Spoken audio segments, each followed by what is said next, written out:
Hola, ¿qué tal? ¿Cómo están, queridos amigos de Urus Radio? Aquí estamos con ustedes nuevamente transmitiendo desde la Ciudad de México su programa de la verdadera historia de México. Hoy estamos a 5 de julio de 2021 y pues aquí está también con nosotros el profesor Francisco Mendoza, que ustedes ya lo conocen, es quien nos narra esas fabulosas historias de nuestro querido México. Y pues bueno, vamos a saludarlo. Profesor, ¿cómo está? Buenas noches. Bueno, lo saludo también, soy Doris.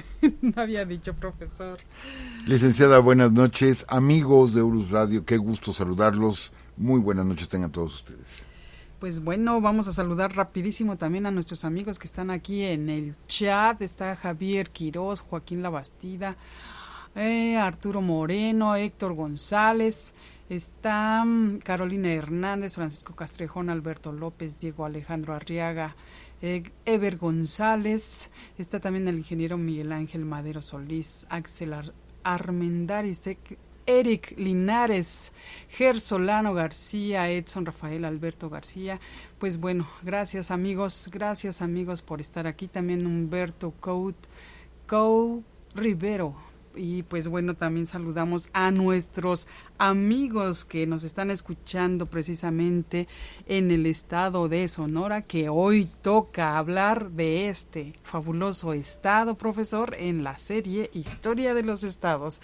Pues bueno, vamos a saludar rapidísimo a nuestros amigos Filiberto Figueroa Padilla, que es de Cananea, a Brian O'Brien, es Bran Kay, que es también de Sonora, pero vive en Phoenix, a Marco Antonio Aspe, a Paquirton Moreno, a Salomón Lara y Esther Bermúdez de Puerto Peñasco. Y pues bueno, profesor, adelante.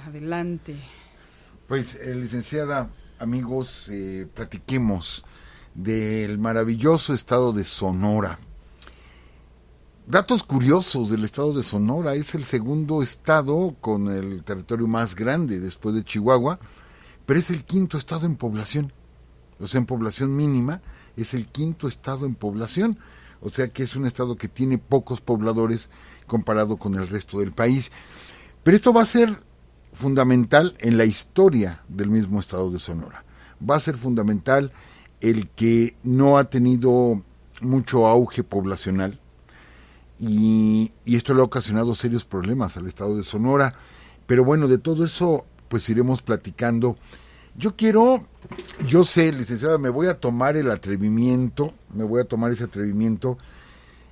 de platicar algo personal, totalmente personal, que me sucedió en el estado de Sonora precisamente.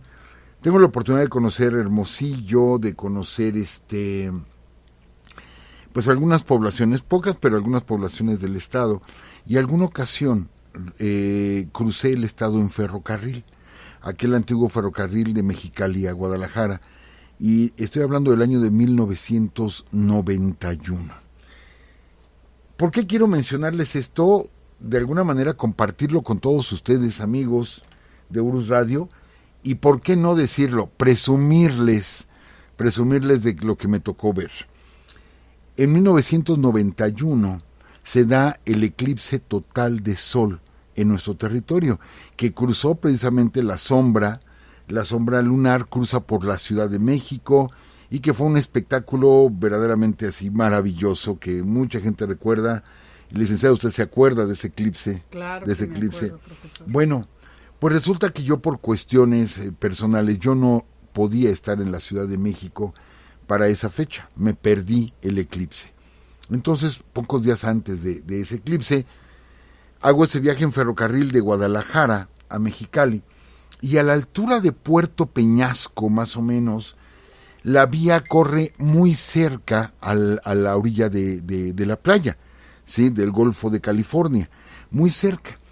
Recordemos que el Golfo de California no tiene un gran oleaje, sí, porque no es en sí mar abierto, es un golfo, entonces no tiene mar abierto, entonces el oleaje es leve, y esa ocasión era el atardecer, y iba yo del lado, o sea, hacia el norte, iba yo del lado izquierdo, y tenía la mirada puesta en el horizonte, y yo estaba viendo cómo se iba bajando el sol, y decidí verlo hasta el último momento, el último rayo de sol, ¿sí?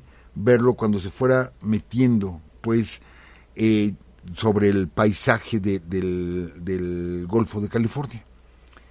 Para mi sorpresa, amigos, para mi sorpresa, de pronto, el último rayo de sol, pues ya viene en línea recta, completamente en línea recta. Las aguas estaban muy tranquilas, el cielo estaba completamente despejado, ¿sí? Por lo que se dieron las condiciones para lo que vi.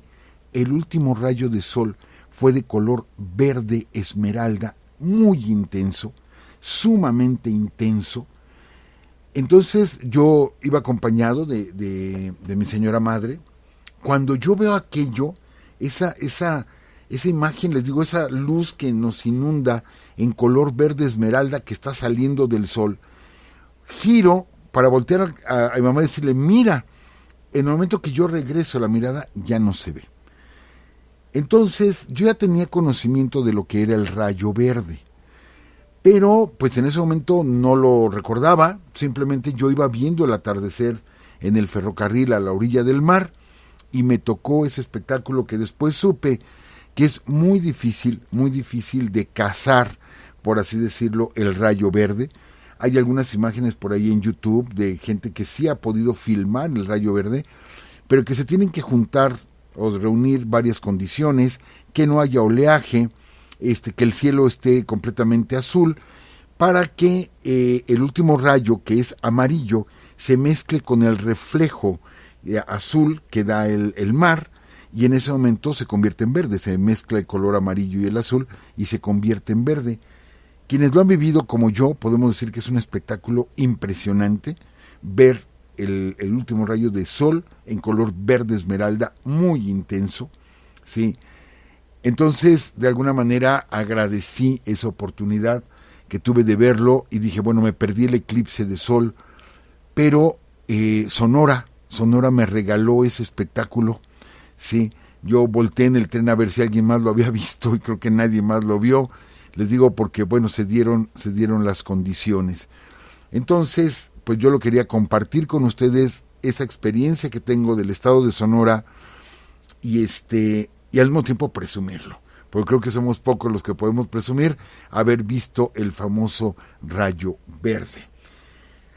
El estado de Sonora, que bueno, ubiquémonos en el mapa de nuestra república y estamos hablando de la parte norte, de esa especie de embudo, estamos hablando de la esquina superior izquierda, de esa especie de embudo. Pero no olvidemos, a un costado está la península de Baja California, el sur está Sinaloa, del lado derecho está el estado de Chihuahua, y al norte los actuales territorios de Arizona, de los Estados Unidos. Toda esa es una zona desértica, ¿sí?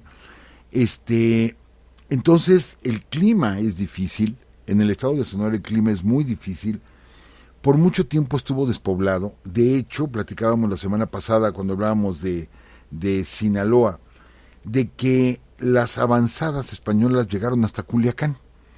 Sí, digamos que fue lo más arriba durante mucho tiempo, durante todo el siglo XVI, lo más arriba que pudieron llegar los españoles, hasta después que llegan los misioneros, entonces comienzan a entrar en Sonora, y más hacia arriba lo que hoy es Arizona. Entonces, ese territorio estaba poblado, grupos seminómadas, sí, o semisedentarios, de los cuales vale la pena platicar bastante por lo representativo en México, amigos. El grupo Yaqui, sí, el grupo Seri, los mayos, los ópatas, en fin, son varios grupos que habitaban el norte de Sinaloa, parte de Durango, parte de Chihuahua y el estado de Sonora. Lo hemos dicho en otras ocasiones, se piensa que con la caída de la Gran Tenochtitlán se consuma la conquista de México y no, ahí se inicia la conquista de México, pero hubo pueblos que nunca fueron conquistados y uno de ellos fue el pueblo Yaqui. El pueblo Yaqui nunca fue conquistado. Sí los pacificaron, ¿sí? Sí los pacificaron los misioneros, pero no hubo como tal una conquista, ¿Por qué? Porque eran grupos de veras, ¿cómo les podríamos decir? Bravos, era sumamente brava esta gente. Tan es así, y ellos tienen una identidad muy arraigada, que, por ejemplo, durante la lucha por la independencia de México, los yaquis no pelearon y dijeron, es que nosotros somos otra nación, somos una nación independiente, ese es asunto de México, nosotros somos los yaquis, y no quisieron pelear durante la independencia. Otros grupos sí apoyaron a Hermosillo, etcétera, los mayos, pero los yaquis dijeron, no, somos una nación. Ese es el grado de identidad y arraigo del pueblo yaqui. Y les repito, lo intentaron dominar, lo intentaron conquistar, y pues no fue posible, ¿sí? Entonces, tiene esas características el estado de Sonora. ¿Quién llega hasta allá? Bueno, llega Nuño de Guzmán, pero avanza, entra al actual territorio y se tiene que regresar porque no puede con la gente, ¿sí? No puede conquistarlos. Entonces, quien va a intentarlo es su sobrino, Diego de Guzmán. Es el que de hecho ya avanza hacia al actual territorio. Vale mencionar, amigos, que hubo muchas batallas entre yaquis, seris, mayos, ópatas, pimas, contra los españoles. Pero recordarán ustedes que decíamos que aquí en México existían reglas de guerra, ¿sí? Bueno, pues igual los yaquis tenían sus propias reglas de guerra, y cuando alguien pedía hablar, se le tenía que dejar hablar. Y es así como los españoles en una batalla logran derrotar a los yaquis. Les digo, aunque no conquistarlos, logran derrotarlos, porque les dijeron que iban a parlamentar, y cuando se acercan los yaquis a parlamentar, les habían puesto una trampa y los derrotan en esa ocasión. A partir de ahí sigue el término yori, ¿sí? Los yoris, que son, pensamos que el yori es el blanco, por así decirlo, ¿sí? O el mestizo, que son los yoris, pero la palabra yori, el origen, licenciada, significa los que no respetan la ley. Eso es lo que significa yoris, ¿sí? Entonces, los yaquis han tenido muchas batallas y muchos enfrentamientos con los yoris, que son precisamente los que no respetan la ley. Es algo bien curioso y bien característico. Tan es así que tuvo que llegar Porfirio Díaz, ¿sí? E intentar controlar a los yaquis. Toma a muchísimos yaquis prisioneros y se los lleva a trabajar hasta Yucatán, a las fincas henequeneras, prácticamente como esclavos, se los lleva. Posteriormente, ya con la Revolución Mexicana, ¿sí? Muchos de estos yaquis se fueron caminando y se regresaron caminando, ¿sí? A toda la zona, a la zona que les corresponde en Sonora. Ahora, estos pueblos, yaquis, mayos, seris, ópatas, pimas, tenían una característica más. Es gente muy resistente, y sí lo entendemos, amigos, porque la evolución así se va manejando. Pueblos muy resistentes por las condiciones climáticas, entonces eran como que una pieza muy de mucho interés para los conquistadores españoles para esclavizarlos, ¿sí?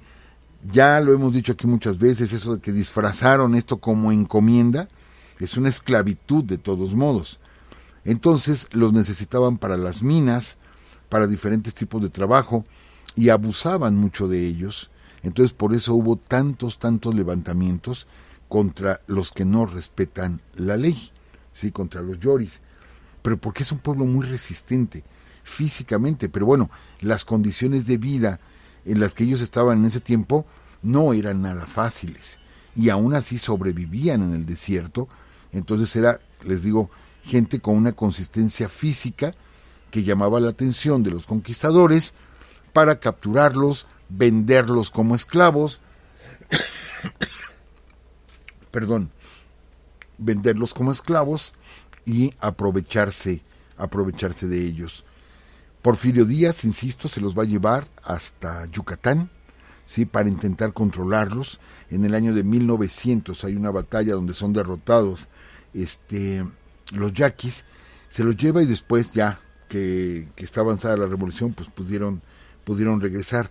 Y es hasta Lázaro Cárdenas, ¿sí? En el sexenio de Lázaro Cárdenas del 34 al 40, cuando de alguna manera le hace justicia a estos pueblos, ¿sí? A los seris, a todos ellos, les hace justicia porque les entrega su territorio, quizá no el que ellos tenían anterior, pero sí ya les da un territorio para ellos y la posibilidad de manejarse mediante usos y costumbres. Actualmente los pueblos se han reducido. Sabemos que ha habido mucha penetración extranjera. El pueblo yaqui son aproximadamente 30,000 gentes ya nada más, aunque en la ciudad de Hermosillo hay algunas colonias que bueno, lo forman precisamente yaquis o mayos, como aquí en Ciudad de México. En Ciudad de México o en el Valle, pues tenemos la comunidad de Oaxaca, comunidad de Puebla, comunidad de Michoacán, etcétera. Ahí en Hermosillo tienen la comunidad yaqui, tienen la comunidad mayo, ¿sí? Que forman ciertas colonias, pero pues sí han ido perdiendo poco a poco su identidad. La han ido perdiendo, los ha ido absorbiendo toda esta transculturización que tenemos, sobre todo en la zona norte de nuestro país. Pero bueno, aquí empiezan las historias así impresionantes, aunque ya hemos platicado un poquito de esto, pero vamos a dar más datos de lo que son dos ciudades. Resulta que por allá del año 750, 800 de nuestra era, los musulmanes, ¿sí? Los árabes, llegan a todo lo que es actualmente la península ibérica y tienen varias posesiones, ¿sí? En España, en Portugal, en Francia, etcétera. Es la invasión árabe. Acuérdense que los españoles tuvieron o estuvieron bajo la sujeción árabe 800 años. Tan es así que nosotros heredamos muchos modismos árabes. Es más, las matemáticas pues son árabes. Nuestra numeración, la numeración arábiga, hemos comentado aquí que una palabra tan mexicana como la palabra moreno o morena, ¿sí? Pues viene de moro, precisamente. Entonces tenemos muchos arabismos dentro de nuestro lenguaje a raíz de estos 800 años que estuvieron los árabes en la península ibérica. Y cuenta la leyenda que cuando los musulmanes entran a la península, primero la leyenda dice que eran 7 obispos portugueses, después dijeron que no, que eran 7 obispos españoles, los que huyen de la penetración musulmana, toman un barco, ¿sí? Y se van hacia Occidente, que llegaron, unos dicen que a una isla, otros dicen que a una tierra muy grande, y fundaron 7 ciudades. Cada uno de estos obispos fundan 7 ciudades. Pues bien, resulta que se da la llegada de Colón a estas tierras, 1492, y de pronto resurge esa leyenda y dicen, oigan, es que a lo mejor estos obispos sí se fueron para ese lado y están en estas nuevas tierras. Aquí fundaron 7 ciudades. Pero resulta, amigos, que desafortunadamente, donde estos obispos fundan cada uno su propia ciudad, no hay materiales para construcción. No hay madera, no hay palmas, no hay con qué construir, ¿sí? Lo único que tienen los pobrecitos, qué sufrimiento, es oro y plata. Es lo único con lo que pueden construir, ¿sí? Entonces, todo en esos lugares es de oro y de plata. Desafortunadamente tienen perlas grandísimas del tamaño de un coco, las perlas. Imagínense qué lata, ¿no? Andar cargando perlas tan grandes, pues, ¿sí? Y turquesas y piedras preciosas enormes, y los platos en los que comen, pues son de plata y de oro, ¿sí? Y las cucharas y todo, porque les digo, pobrecitos, no había materiales de construcción, pues tuvieron que construir sus casas de oro. Ajá, eso era lo que platicaban. Y 2 de estas ciudades, una se llamaba Cíbola y la otra se llamaba Quivira.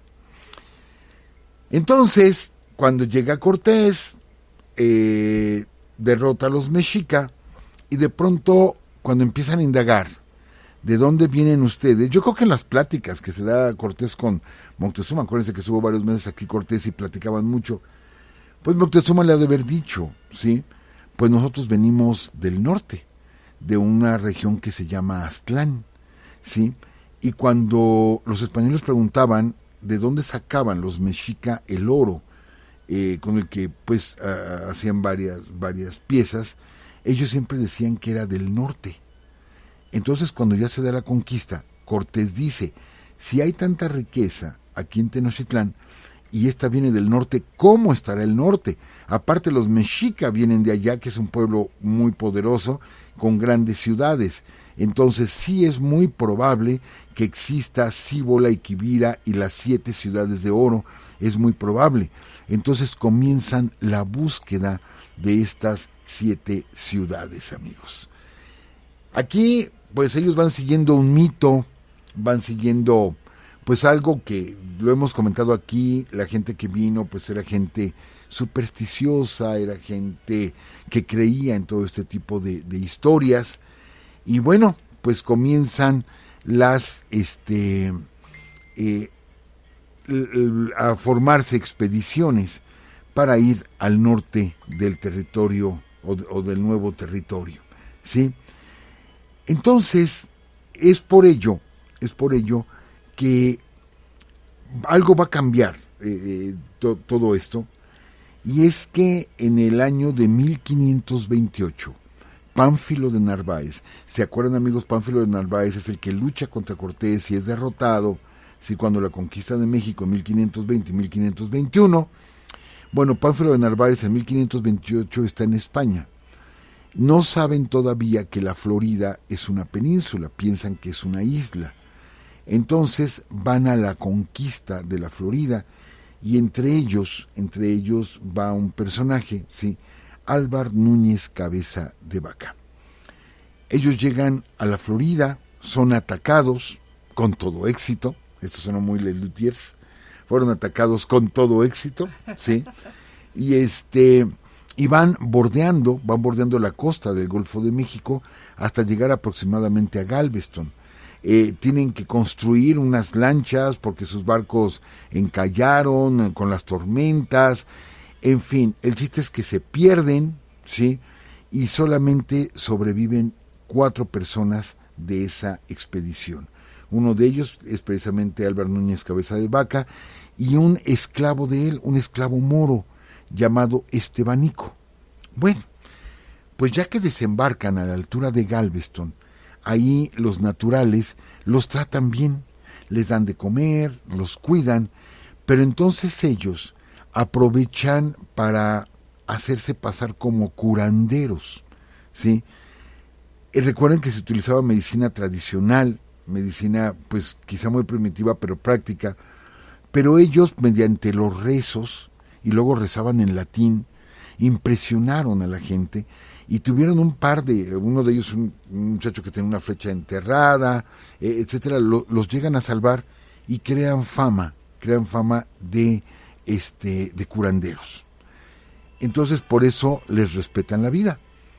Pero ellos tienen que regresar y comienzan a avanzar, dejan a estas personas y comienzan a avanzar por todo lo que es el sur de los Estados Unidos, cruzan el río Bravo. Ellos podrían haber llegado hasta Pánuco, que había asentamientos españoles, pero no, se vuelven a ir hacia el norte, cruzan por lo que ahora es el territorio de de Nuevo México, pensé en la capital, Santa Fe, lo que hoy es Arizona, y comienzan a bajar, ¿sí? A bajar hasta llegar con una avanzada. ¿Se acuerdan que les dijimos había españoles en Culiacán? Entonces había una avanzada en Guaymas, y cerca de Guaymas, Sonora, ahí se encuentran con los españoles en una travesía que duró 8 años. 8 años desde que salieron de España hasta que pudieron encontrar este asentamiento o esta avanzada cerca de Guaymas, Sonora. Entonces, Álvar Núñez Cabeza de Vaca, bueno, son rescatados, y los traen a la Nueva España, a la Ciudad de México. Entonces platican con el primer virrey, con Antonio de Mendoza, y ellos le cuentan, ¿sí?, que efectivamente por los territorios que ellos pasaron, más al norte, existen ciudades, ¿sí?, mucho más grandes, decían 2 veces el tamaño de Sevilla, muy grandes, donde las riquezas están por todas partes, que ellos no las vieron, pero que tienen los datos de dónde se encuentran. ¿Ustedes qué creen que hizo el virrey? Pues inmediatamente organizó una expedición, ¿sí?, y se va un fraile, Fray Marcos de Niza, ¿sí?, va con esta expedición, van hacia el norte y se llevan a Estebanico. A este jovencito se lo llevan para que les vaya sirviendo de guía. Ya estando en territorio ya de Arizona y que no encuentran las ciudades, Estebanico se adelanta, pero lo atacan y muere Estebanico. Y con eso termina la expedición. Tienen que regresar otra vez aquí a la Ciudad de México. Y entonces Fray Marcos de Niza le dice a Antonio de Mendoza que él vio desde lejos las ciudades. Esto que yo les platiqué al principio es precisamente lo que dice este hombre, Fray Marcos de Niza, es lo que él platica, que él desde lejos vio cómo los platos, las cucharas, las paredes, las ventanas, las puertas, todo era de oro porque no había materiales para construcción, ¿sí? Esto él lo platicó precisamente. Entonces imagínense el impacto en ese tiempo de saber que esas grandes ciudades, Cibola y Quivira, estaban ahí en Sonora o más arribita de Sonora.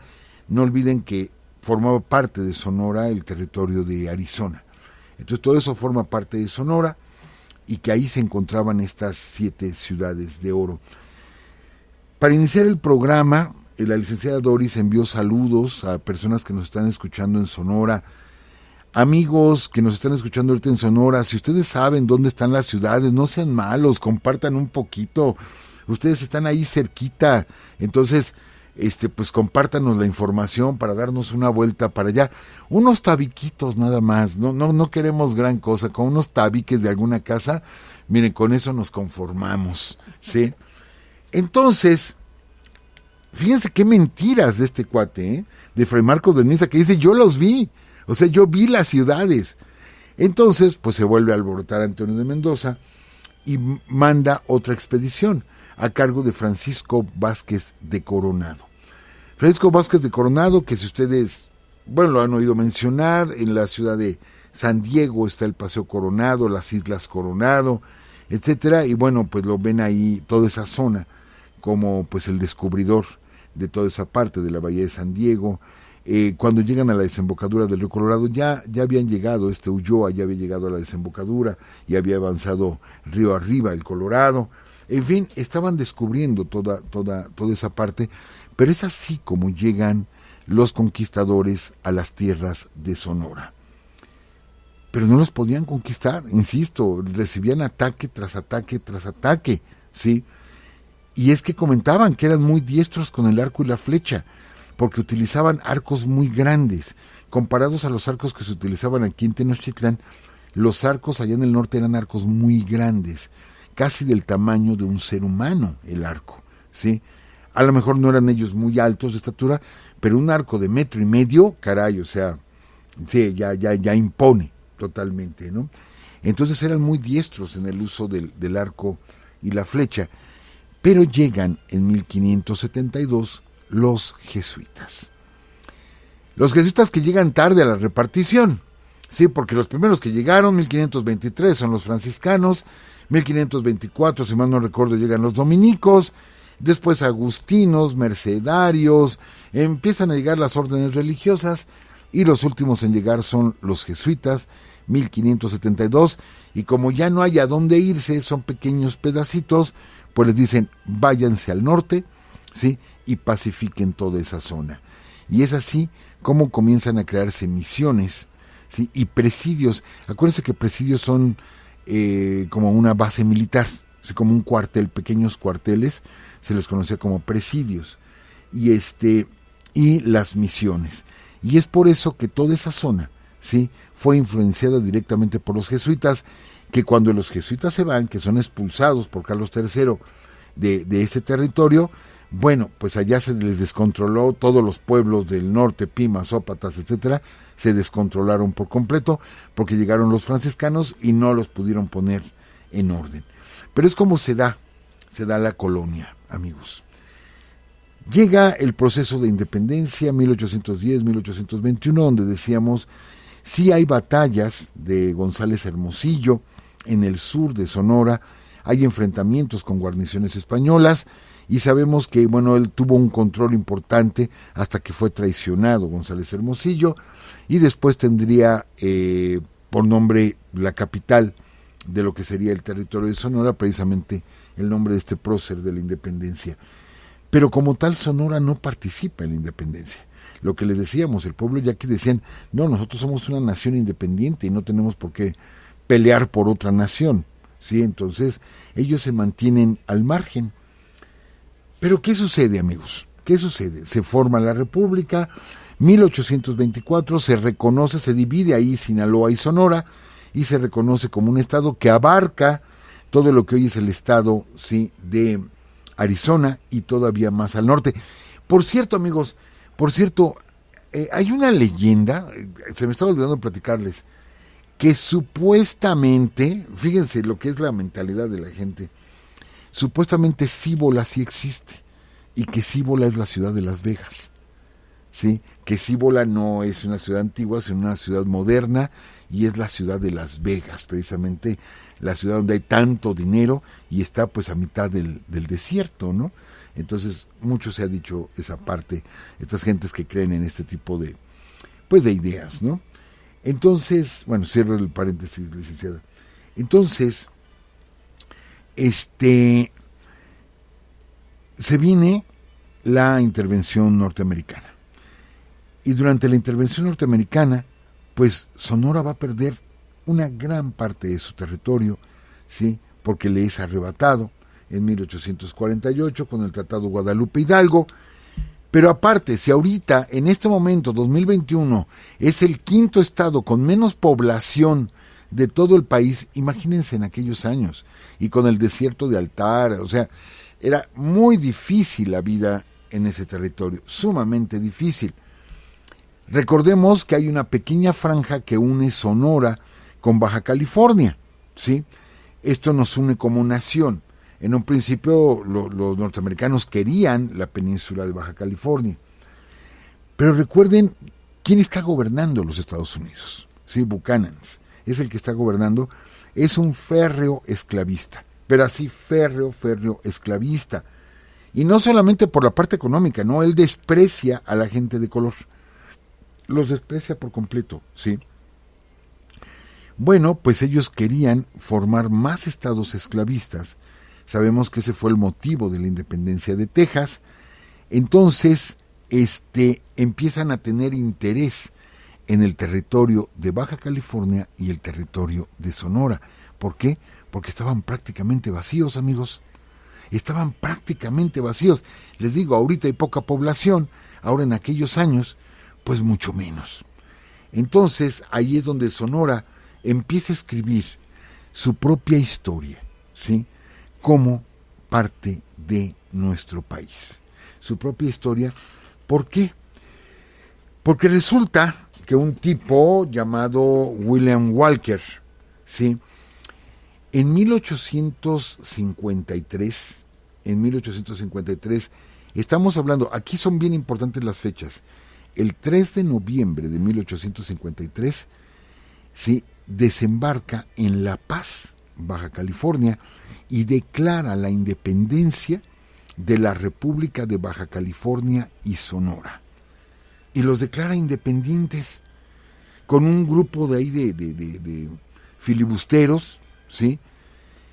Y entonces el gobierno mexicano, venimos de la guerra contra los Estados Unidos, venimos de muchos problemas internos entre conservadores y liberales, entonces no hay quien nos defienda, ¿sí? Y entonces un personaje Antonio María Melendres es el que les hace frente a estos norteamericanos que querían apropiarse e independizar Baja California y Sonora. De tal forma que los va enfrentando, nunca una batalla frontal, pero los mexicanos ahí ya comenzaban a aprender lo que es la guerra de guerrillas y los empiezan a acosar, a robarles las vacas que tenían para alimento, a ir capturando de uno por uno, etcétera, hasta que los encierran prácticamente en Ensenada, ¿sí? En lo que hoy es Ensenada, y tienen que salir huyendo de nuestro territorio, y gracias precisamente a Antonio María Melendres, que con un grupo de mexicanos defiende nuestro territorio y echa para los Estados Unidos a William Walker. El problema está que ya que se sabía cómo estaba el problema, Santana envía 600 hombres a proteger el territorio. Ellos van, desembarcan, se entrevistan con Melendres y lo detienen. Y consideran que Melendres lo que quiere es apropiarse de ese territorio y lo fusilan. Cuando gracias a él lo conservamos. Años después se le haría justicia, se haría un juicio post-mortem y se demostraría que efectivamente él defendió sin ningún interés personal, sí, el territorio de Baja California y el territorio de Sonora. Pero esto sería muchísimos años después porque fue fusilado por las tropas que envió Antonio López de Santana. Pero fíjense bien, ¿por qué les dije las fechas son importantes? Estamos hablando del 3 de noviembre del 53 cuando llega William Walker y el 30 de diciembre del 53, esto es 7 semanas después, firma Santana el Tratado de la Mesilla. Entonces, ¿sí? Cuando los norteamericanos piden la compra, o bueno, le dicen a Santana que están interesados en el territorio de Sonora, territorio de Chihuahua, todo Baja California, un pedazo de Sinaloa, Santana dice, no vendemos. Pero es que ellos ya estaban construyendo la vía del ferrocarril que iba a unir el Atlántico con el Pacífico, ya la estaban construyendo en territorio mexicano, en lo que hoy es la Mesilla, ellos ya se habían metido. Entonces, era para que México mandara fuerzas, pero cuando apenas 5 años antes nos habíamos enfrentado y nos habían ganado, y no teníamos dinero y no teníamos armamento, y había que enviar un ejército a cruzar el desierto, ¿sí? Y los norteamericanos ya estaban ahí metidos. Y de pronto llega William Walker y desembarca en Baja California.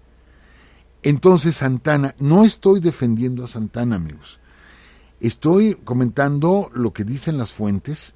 Lo que pasa es que nos gustó Santana como es el villano favorito. Sí cometió muchos errores Santana, muchos, pero hay otros que la verdad son milagritos que le cuelgan que pues nada que ver. Santana no le queda otra que vender la Mesilla, no le queda de otra. Ya estaban los americanos ahí metidos y ya estaba William Walker metido en Baja California. Entonces no le queda de otra y vende el territorio de la Mesilla. Con esto se mutila el estado de Sonora otra vez, ¿sí?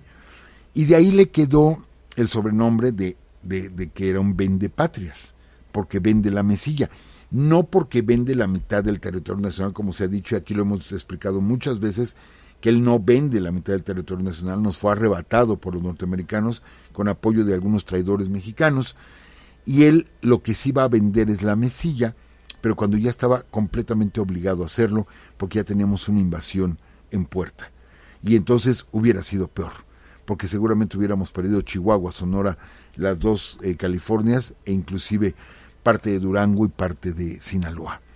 Entonces, quizá fue un tino, dicen de los males el menor.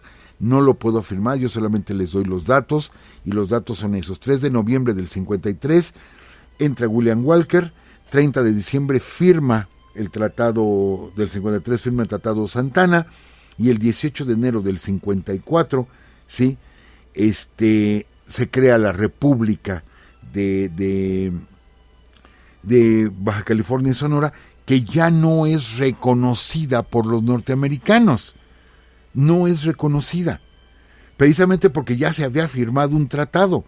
Si no se hubiera firmado ese tratado, igual lo reconocen los americanos, como fue con Texas, y lo andamos perdiendo, ¿sí? Pero bueno, ¿quién organizó esta defensa? pues precisamente, les digo, Antonio María Meléndez, y después es fusilado. Lo fusilan, les digo, ya se le hizo un juicio post-mortem y se rescató su nombre. Pero bueno, no quedó ahí, amigos, no quedó ahí, porque resulta, ¿sí?, que 3 años después entramos en la Guerra de Reforma y Sonora no iba a estar al margen. Fue todo el país prácticamente, que era una lucha entre conservadores y liberales, ¿sí? Y era gobernador de Sonora Ignacio Pesqueira. Él es el gobernador. Entonces se va a enfrentar contra los conservadores. Y él sabe que el problema fuerte está en el centro. ¿Se acuerdan cuando platicamos de la Guerra de Reforma?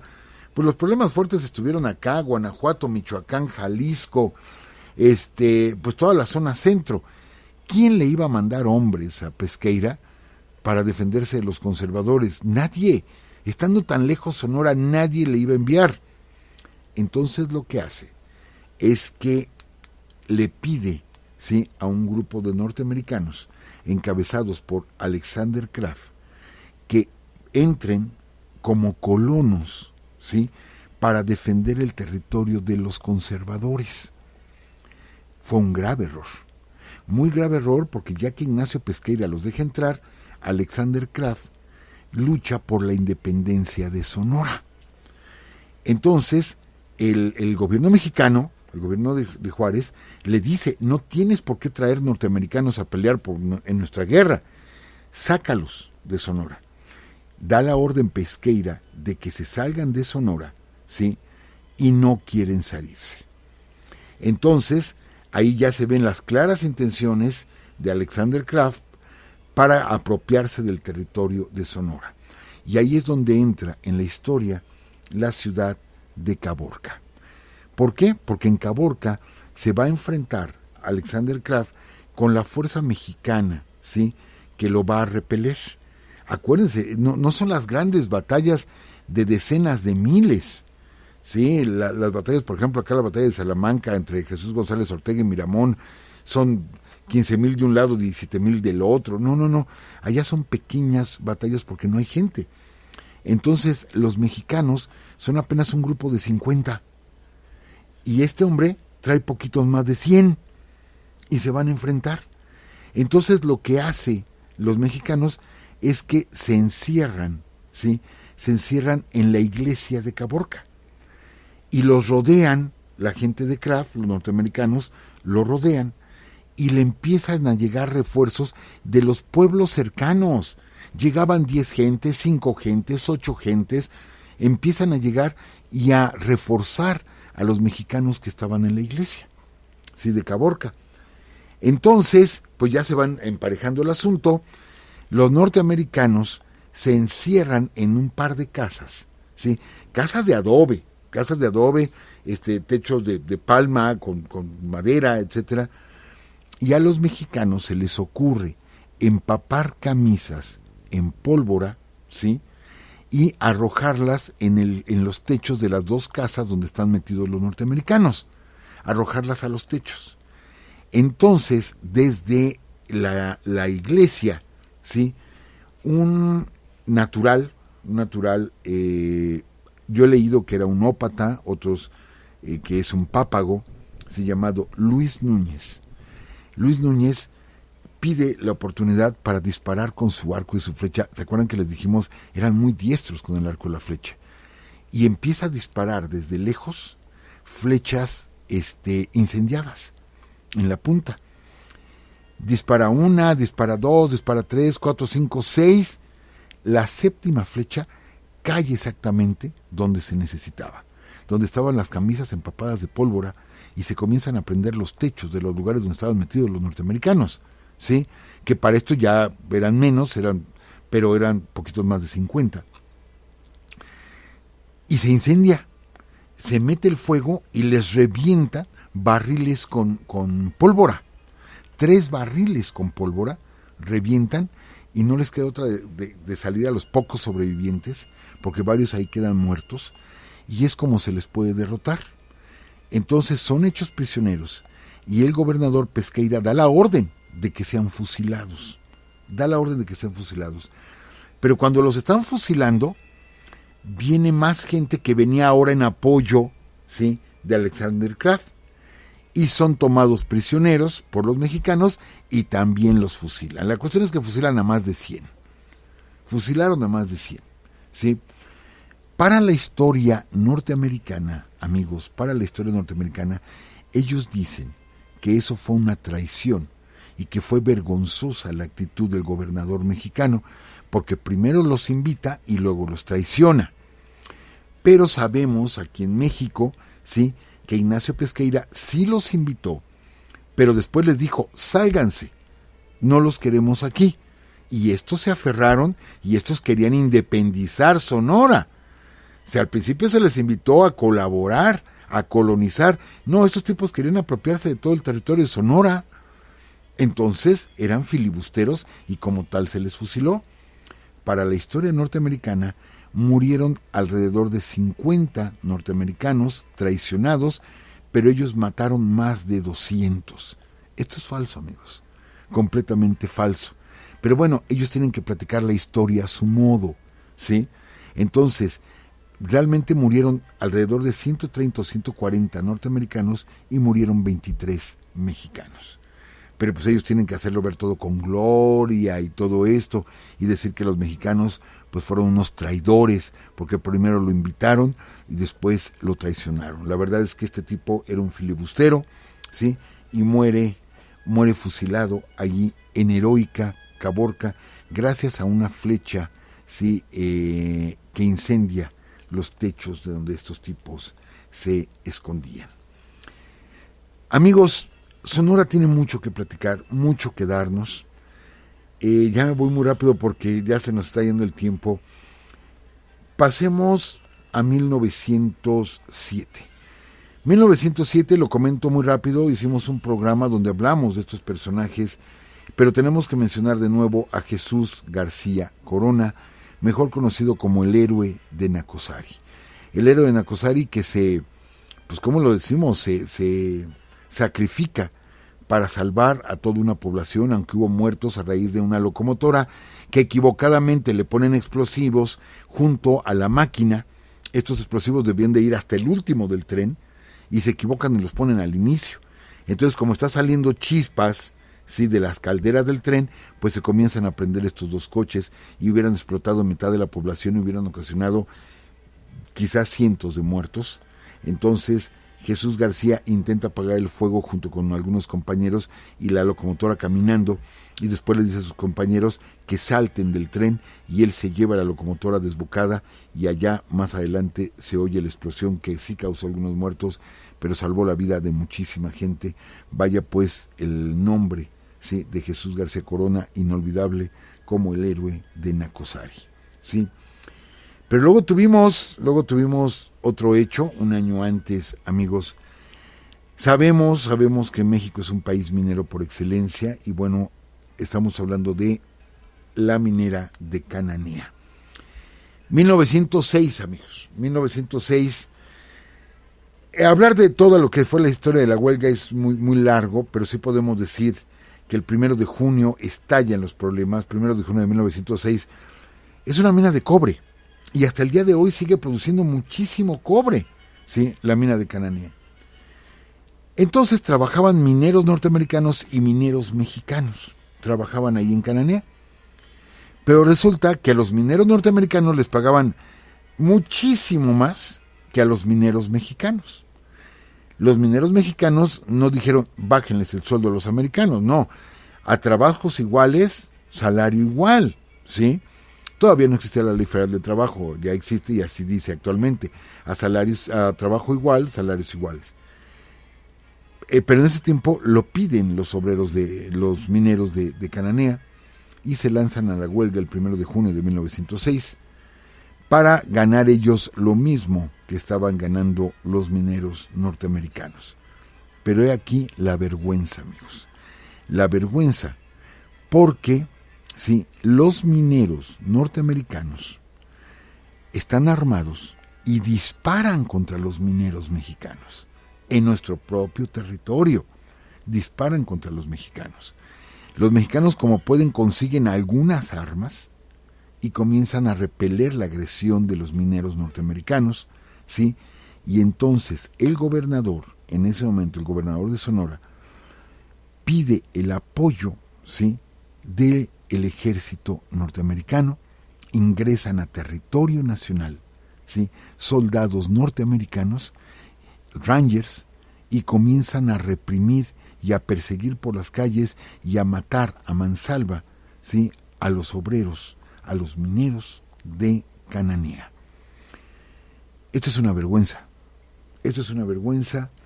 Fue pues una masacre la que se comete durante el 1, 2, 3 y 4 de junio, que ya se soluciona todo, obligando a los mineros a regresar al trabajo en las mismas condiciones prácticamente en las que estaban anteriormente. Pero aquí se ve precisamente lo que era el gobierno porfirista, ¿sí?, y que el mismo gobernador haya pedido el apoyo del ejército norteamericano para repeler a los mineros que peleaban o que exigían mejores condiciones de trabajo. Desgraciadamente, se dio esta matanza que es un preludio de la Revolución Mexicana.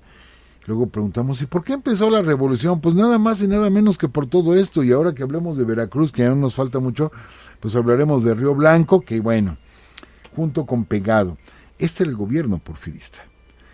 Entonces, amigos, se va a iniciar la Revolución Mexicana. Y la Revolución Mexicana, en el sur ya había comenzado. Hemos platicado que Zapata desde abril ya estaba levantado en armas, de 1910. Era una lucha muy local, si ustedes quieren, pero ya estaba levantado en armas. Les digo, ya había brotes de violencia en todo México. ¿Sí? Madero lo que intenta es organizar y darle una fecha al levantamiento, pero sabemos que los Cerdán empezaron 2 días antes. En fin, el país era un hervidero, era por completo un hervidero.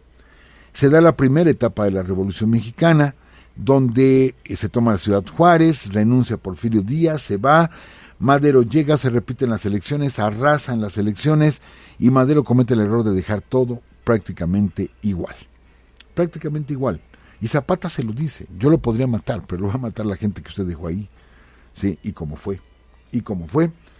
Muere Madero y entra Huerta al poder, y aquí va a entrar una generación impactante que fueron conocidos como los sonorenses de la Revolución Mexicana. Y estamos hablando nada más y nada menos que de Adolfo de la Huerta, Álvaro Obregón, Plutarco Elías Calles, Abelardo Rodríguez, ¿sí?, que van a ser presidentes de México en un lapso de 12 años. Sonora nos da 4 presidentes. Sonora ya había dado 2 presidentes antes, a Félix María Zuluaga y a Ramón Corral. Son sonorenses. Entonces Sonora nos ha dado 6 presidentes, pero 4 de ellos, ¿sí?, en un lapso de 12 años. Y si no hubieran matado a Colosio, pues quizá hubiera sido otro presidente sonorense. Sí, pero lo mataron a Colosio. Entonces, ¿qué pasa? Que tanto se ha escrito de esta etapa de la Revolución Mexicana, licenciada y amigos, de cómo cae Venustiano Carranza, de Coahuila, coahuilense, cae Venustiano Carranza, ¿sí? Y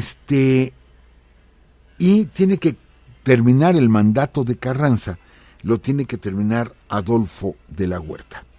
Entonces Adolfo de la Huerta es presidente de junio a noviembre de 1920, solamente como presidente interino, ¿sí? Se hacen las elecciones y queda Álvaro Obregón como presidente del 20 al 24, ¿sí? Pero entonces, don Adolfo de la Huerta,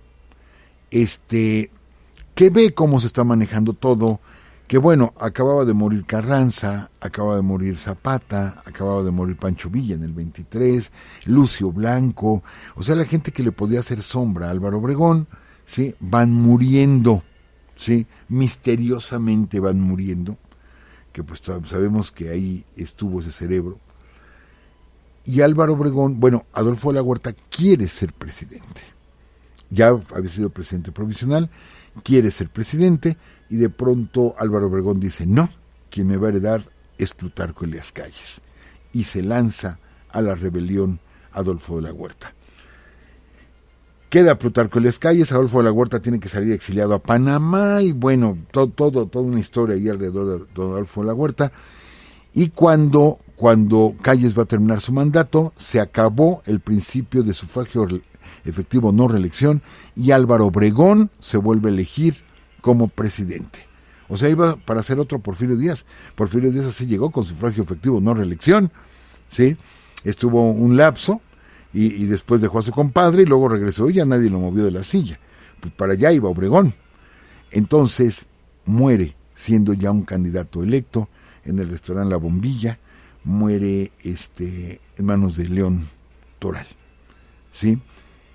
Y Calles pues ya no puede ser presidente, pero pues él es el que designa, y ese no es un secreto, a Pascual Ortiz Rubio, michoacano por cierto, y después a Abelardo Rodríguez, y después al mismo Lázaro Cárdenas, otro michoacano, que es el que exilia a Plutarco Elías Calles y acaba el mandato en México de los sonorenses de la Revolución Mexicana. Pues aquí le pararíamos, licenciada, y la próxima semana nos vamos hacia el sureste y platicaremos de la historia del estado de Tabasco. Perfecto, muchas gracias, profesor. Igual como otras ocasiones se quedaron varios temas en el tintero, por ejemplo, la danza del venado que habían comentado algunos de nuestros amigos, y pues bueno, también uno de nuestros amigos comenta que le hubiera gustado que hablara de la incursión americana que perseguía a Pancho Villa y que fue repelida por las fuerzas de Obregón, y cómo William Green construyó su propio feudo en Cananea. Y pues bueno, hay varias peticiones, hablan sobre la diáspora tlaxcalteca, que se puede hablar de ella cuando toque. Sí. Ajá, okay. Vamos a hablar de ello. Hay mucho que platicar de Tlaxcala. Muy bien, profesor, pues muchas gracias. Gracias a todos ustedes, amigos, por escucharnos, por estar aquí con nosotros en el chat y acompañarnos lunes con lunes. Ay, me espanté. Todo bien por acá. Y pues bueno, amigos, nos despedimos. Saludamos también a nuestra amiga Victoria Fonsea, es que cumplió años la semana pasada, y bueno, ya no la felicitamos, recibe un abrazo, cumplió 22 añotes. Y pues bueno, también a todos nuestros amigos que están aquí en el chat, de verdad, muchas gracias. Y pues les recordamos que nos pueden encontrar todos los lunes a las 10 de la noche en www.spreaker.com/user/Urus Radio, y pues el recalentado en Spotify. Pues amigos, nos vamos, que estén muy bien, y por acá los esperamos el próximo lunes. Nos vamos con esta canción.